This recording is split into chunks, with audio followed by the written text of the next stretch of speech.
Part 3 of the video, which was interrupted. Part 3 is where I picked up from the last one. Father Disposito of Most Holy Trinity Seminary said in a sermon once, a lot of people think they're devoted to the Blessed Virgin when they're not. Not the way it's prescribed, he continued, in true devotion to Mary. He said they do lots of devotions when, in fact, he said, perhaps they shouldn't do all of the devotions which they do. And he said they think they're devoted to Mary when they're not. And he made reference to this book. And I'm paraphrasing what he said, but the sum and substance of what he said is what I just said. The Most Holy Virgin, who is a mother of sweetness and mercy, and who never lets herself be outdone in love and liberality, seeing all that we give ourselves to her entirely, to honor and to serve her, and for that end strip ourselves of all that is dearest to ourselves, in order to adorn her, she meets us in the same spirit. She gives her whole self, and gives it in an unspeakable manner to us who gives all of ourselves to her. She causes us to be engulfed in the abyss of her graces. She adorns us with her merits. She supports us with her power. She illuminates him who does this with her light. She inflames us with her love. She communicates us her virtues, her humility, her faith, her purity, and the rest. She makes herself our bail, our supplement, and our dear all towards Jesus. She makes herself our bail, our supplement, and our dear all toward Jesus.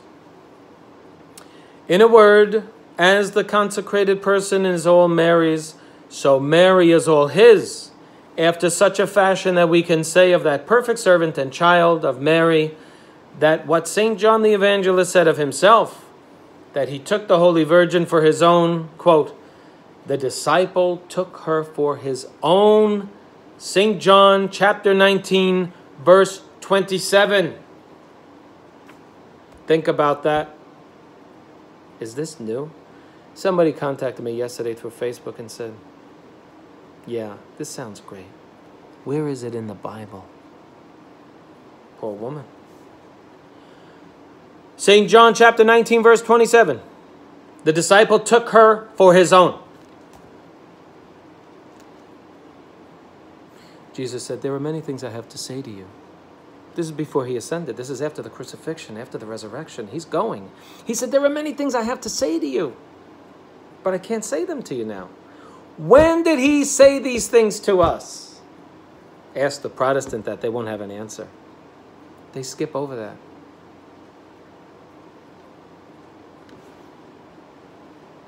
Protestantism is a lie. It's from the devil.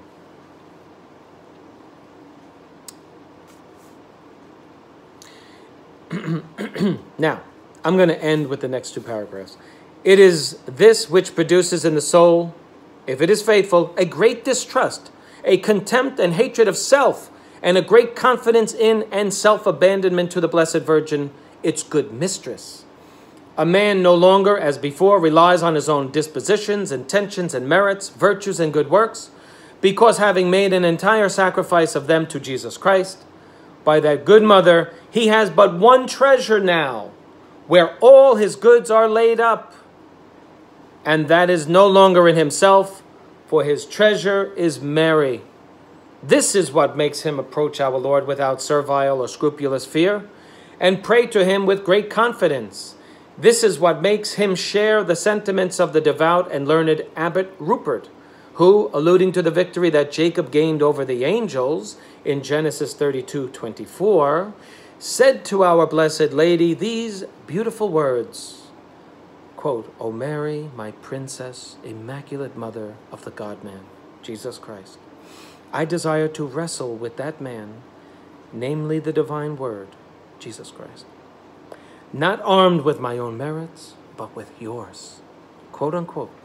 Oh, how strong and mighty we are with Jesus Christ, when we are armed with the merits and intercession of the worthy Mother of God, who, as St. Augustine says, has lovingly vanquished the Most High. The end. I get so intense that I cannot continue. I will continue to finish this book on the next frame. This is the end of frame 3 of chapter 2. Or, am I in chapter 3? Hold on.